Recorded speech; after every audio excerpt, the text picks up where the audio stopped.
첫 번째 문단입니다. 가계, 기업, 정부는 경제 주체로서 가계는 소비, 기업은 생산, 정부는 정책 결정 시 합리적인 선택을 하기 위해 노력한다. 첫 번째 문장이고, 우리가 일단 표시를 해야 되는 거는 경제 주체라는 말입니다. 자, 경제 주체라는 말을 우리가 잘 쓰지 않는데 이 말을 설명하는 것들은 뭐다? 일단은 가계, 기업, 정부입니다. 요거 세 가지가 어디에 포함된다? 경제 주체에 포함되고요. 각각의 경제 주체는 소비, 생산, 정책 결정에서 무엇을 해야 한다? 합리적인 선택을 해야 한다. 이걸 하기 위해 노력한다 라고 이야기를 하고 있습니다. 첫 번째 문장에서 우리가 확인할 수 있는 거는 누가? 경제 주체가 합리적인 선택을 하기 위해 노력한다 라는 겁니다. 이때라는 담화 표지가 나왔습니다. 이 순간 합리적인 선택을 하기 위해 노력을 할 때 고려해야 될 것은 편익과 비용이라고 되어 있고요. 보세요. 편익에서 비용을 뺀 순편익이 가장 큰 대안을 선택해야 한다 입니다. 그래서 여기 있는 두 문장을 정리해보면 경제 주체는 합리적인 선택을 하는데 순편익이 가장 큰 대안을 선택하는 것이 뭐다? 합리적인 선택이다. 순편익은 무엇이냐? 편익에서 비용을 뺀 것이다. 이렇게. 지금 여러분들의 눈이 돌아가는 이야기가 나왔습니다. 일단은 편익이란 말과 비용이라는 말과 순편익이라는 말, 순편익이란 말은 정의가 나왔는데 편익과 비용이란 말은 아직까지 정의가 나오지 않았습니다. 여러분들 당황하지 말고 차분히 읽다 보면은 반드시 모르는 말에 대한 정의가 나오기 때문에 주저하지 말고 뒷문장으로 넘어가면 됩니다. 편익이란 바로 나옵니다. 어떤 선택을 할 때 얻는 이득, 편익은 무엇이다? 이득입니다. 예를 들어가지고 기업의 판매 수익과 같은 금전적인 것, 소비자가 상품을 소비함으로써 얻는 정신적인 만족감과 같은 비금전적인 것을 말한다. 즉 편익이라고 하는 것은 이득인데 이 이득은 물질적인 것도 있고 금전적인 것도 있고 비금전적인 것도 있다라는 것 확인을 하시고요. 이제 비용 나오겠죠. 비용이란 암묵적 비용 중 가장 큰 것과 명시적 비용을 합친 것이다. 와, 진짜 열받죠. 왜? 비용의 정의를 알고 싶어가지고 이 문장을 읽었는데 또 새로운 용어를 던지고 있습니다. 이거는 계속 맞으라는 겁니다, 우리한테. 그래도 걱정하지 마시고 뒤에 나오니까. 암묵적 비용은 어떤 선택으로 인해 포기한 다른 대안의 가치, 이것과 또 명시적 비용은 그 선택을 할 때 화폐로 직접 지불하는 비용을 말한다. 해서 비용은 뭐다? 어떤 선택으로 인해 포기한 다른 대안의 가치와 그 선택을 할 때 화폐로 직접 지불하는 비용을 합친 게 비용이다 라는 거죠. 이 말들을 여러분이 머릿속에 담아두면은 굉장히 피곤하고 힘이 드니까는 눈에만 일단 담아 놓읍시다. 사실 경제지문을 나는 이해하는 거를 많이 포기합니다. 하지만 문제는 풀 수 있어요. 이해하지 않고도 문제는 풀 수 있다니까는 뭔가 역설적인데 일단은 기본적으로 이 글은 어떤 내용들이 있는지를 확인하는 게 제일 중요합니다. 해서 이제 같이 볼 거고, 지금 첫 번째 단락쌤이 필기를 어떤 식으로 해놓았는지 여러분들이 한번 보세요. 사회지문은 이게 정말 중요한데 어떤 전문용어가 어떤 식으로 설명이 되고 있는지, 어떤 전문용어에는 뭐가 들어가 있는지, 이런 것들을 중심으로 필기를 한번 하고 글을 읽을 때도 이걸 중점적으로 보면은 당연히 이게 문제로 나온다 라는 것도 확인할 수 있을 겁니다. 두 번째 문단입니다. 자, 순편익은 한계 편익과 한계 비용이 같을 때 가장 커지는데 한계 편익은 어떤 선택에 의해 추가로 발생하는 편익이며 한계 비용은 그 선택에 의해 추가로 발생하는 비용이다 라고 되어 있어요. 와, 또 이제 하나 정리했다고 생각했는데 새로운 전문 용어가 나와가지고 사람 열받게 하고 있습니다. 뭡니까? 한계 편익과 한계 비용입니다. 일단 순편익은 다시 보면은 편익에서 뭘 뺀 거다? 비용을 뺀 거라고 했어요. 자, 편익에서 비용을 뺐을 때 제일 큰 값은 뭐다? 한계 편익과 한계 비용이 같은 경우 편익에서 비용을 뺀 편익이 가장 크다라고 할 수 있습니다. 한계 편익은 뭐라고 돼 있어요? 어떤 선택에 의해 추가로 발생하는 편익. 다음에 한계 비용은 그 선택에 의해 추가로 발생하는 비용인데요. 자, 여러분들 요거 한계 편익, 한계 비용에서 선이 두 개가 나가잖아요. 요거 하나 봅시다. 예를 들어 우리가 예시는요, 정의의 한 보조적인 방법이고 해서 어떤 개념을 이해시키는 데는 좀 중요합니다. 해서 요거 보면은 일단은 한계 편익의 예이고요. 볼펜을 한 개 더 살지 고민하고 있는 소비자의 한계 편익은 볼펜을 한 개 더 사는 데에서 추가로 얻는 만족감이다. 한계 비용은 볼펜을 한 개 더 사기 위해 추가로 드는 비용이다 라고 정의가 되어 있습니다. 예시가 들어 있습니다. 그래서 한계 편익과 한계 비용을 좀 확인을 하시고요. 참고로 이 지문은 진짜 한계 편익과 한계 비용이 거의 주연이라서 열심히 보시는 게 좋습니다. 세 번째 단락입니다. 선생님이 이렇게 단락 안에서 내용을 구분해 놓은 것을 확인할 수 있습니다. 요거 한번 보고요, 같이. 자, 보겠습니다. 기업은 상품을 얼마나 생산하면 이윤을 극대화할 수 있을지 한계 비용과 한계 수입을 고려해 합리적인 판단을 내릴 수 있다라고 돼 있어요. 여기까지는 그냥 경제 주체들의 공통적으로 해당하는 내용이었다고 한다면 이제부터 나오는 부분은 기업에 대한 내용입니다.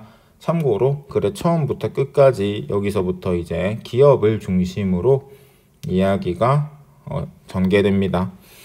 해서 한계 비용과 한계 수입. 선생님 아까 한계 편익이라고 했잖아요. 한계 편익이나 한계 수입이나 비슷한 맥락으로 쓰이고 있는 말이니까는 너무 노여워하지 마시기 바랍니다. 어쨌든 기업은 뭐다? 이윤의 극대화를 위해서 한계 비용과 한계 수입을 고려해 상품 생산에 관련된 결정을 내릴 겁니다. 이제 볼게요. 기업 입장에서 한계 비용은 이제 끊어놓은 이유가 여기는 한계 비용에 대한 내용, 여기는 한계 비용과 한계 수입에 대한 내용, 정의 기본적인 거고 이제 좀 여기는 복잡한 내용이 들어가기 때문에 끊어놓았습니다. 한계 비용은 상품 생산량을 한 단위 증가시키는 데 추가로 드는 비용이라고 합니다. 한계 수입은 상품을 한 단위 더 생산하여 판매할 때 추가로 얻는 수입이라고 합니다. 여기에서 한 단위라는 거는 한 개가 될 수도 있고요. 아니면은 연필로 치면 한 다스가 될 수도 있을 거고 어쨌든 생산해내는 한 묶음 정도로 판단하시면 되겠습니다. 공장에서 자동차를 한 번에 100대를 찍어낸다 하면은 한 단위는 100대가 되는 거죠. 그러니까 한 단위라고 해가지고 한 개가 되는 거는 아닐 수도 있다라는 거 여러분들이 머릿속에 좀 넣어놨으면 좋겠고요. 이 정도는. 어쨌든 한계 비용은 이거고 한계 수입은 이거래요. 그렇게밖에 나도 이제 설명이 안 됩니다. 그냥 이거는 이거고 저거는 저거다 라고 돼 있으니까 이게 사회지문의 특징이고 사실 내가 설명할 수 있는 말이 별로 없어요. 그러니까 몰라서가 아니고 글 구조가 간단해서 우리 인문지문은 글 구조가 나름 복잡하고 그 안에 얽히고 설켜 있어가지고 그런 실타래를 쌤이 많이 풀어줬는데 지금 이 글은 실타래가 없습니다. 그런 게 없어요. 그냥 계속 어려운 말이 나오고 정의하고 예시 들고 정의하고 예시 들고 이거의 반복이기 때문에 그래요. 완전 경쟁 시장에 있는 기업이라면 상품의 시장 가격 그 자체가 한계 수입이 된다. 여기 보면은 완전 경쟁 시장이라고 하는 가정이 나왔습니다. 이 경우에는 어떻다? 한계 수입이 상품 시장 가격 그 자체가 된대요. 한계 수입은 뭐다? 상품의 시장 가격 그 자체이다. 완전 경제 시장은 또 뭔데요? 많은 수의 공급자와 수요자로 구성되어 있다고 합니다. 거래되는 상품이 동질적이라고 합니다. 그래서 개별 공급자나 수요자가 시장 가격에 영향을 미칠 수 없습니다. 즉 이라는 담화 표지 우리 저번에 되게 많이 봤는데 이 문장과 이 문장은 결국에 같은 의미라는 거죠. 기업이나 소비자는 여기에서 기업은 뭡니까? 개별 공급자고요.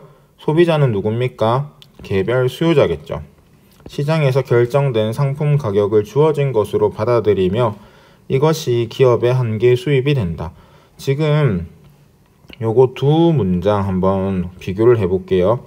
완전 경쟁 시장에 있는 기업이라면 상품의 시장 가격 자체가 한계 수입이 된다.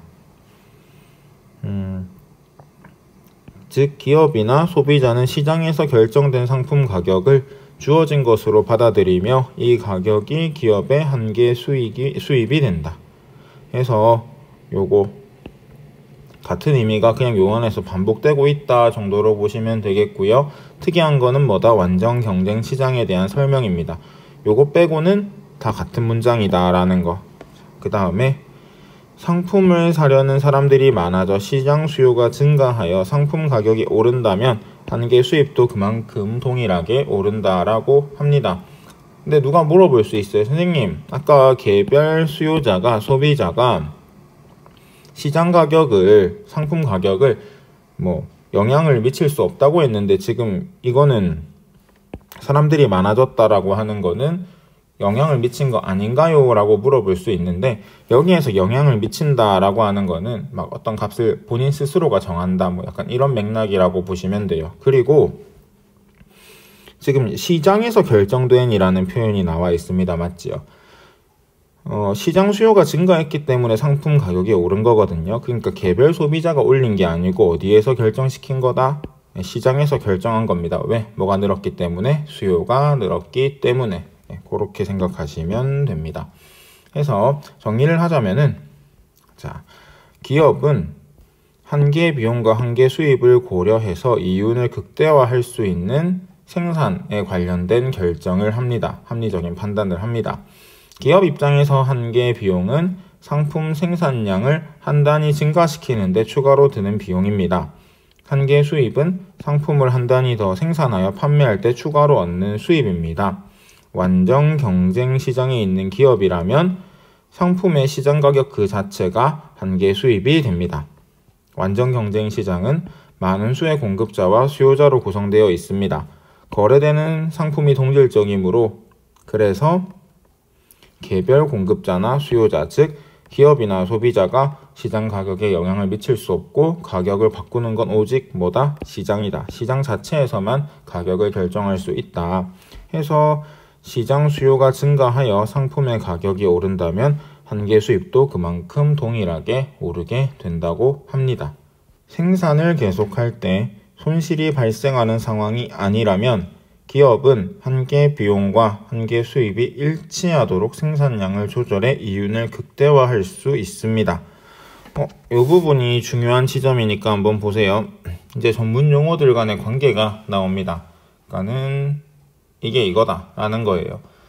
이거를 나는 이해를 포기했어요. 대신에 확실하게 눈으로 기억을 했어요. 뭐다?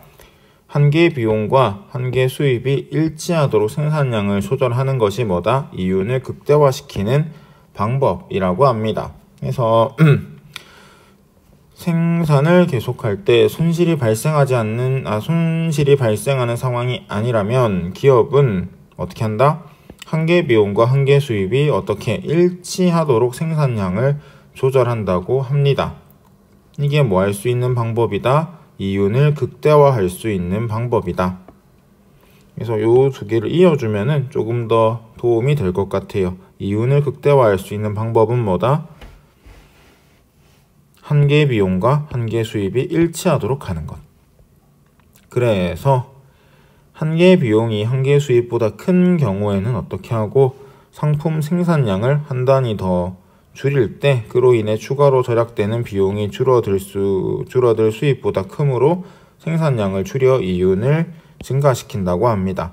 그러니까는 요 말은 여러분들이 일단은 문제 풀 때 조금 더 봐도 되고, 확실한 건 뭐예요? 한계 비용이 한계 수입보다 큰 경우 어떻게 한다? 생산량을 줄여 이윤을 증가시킵니다. 생산량을 줄인다. 한계 비용이 한계 수입보다 큰 경우에는 생산량을 줄인다. 한계 수입이 한계 비용보다 큰 경우에는 생산량을 늘린다. 이렇게 해서 지금 보면은 이윤을 증가시키기 위한 방법은 이렇습니다. 제발 눈으로 확인하시고, 이거 반드시 문제에서 물어봅니다. 왜냐하면 비슷한 말이 여러 번 반복되고 있기 때문인데 문제에 너무 속지 마시고 너무 노여워하지 마시기 바랍니다.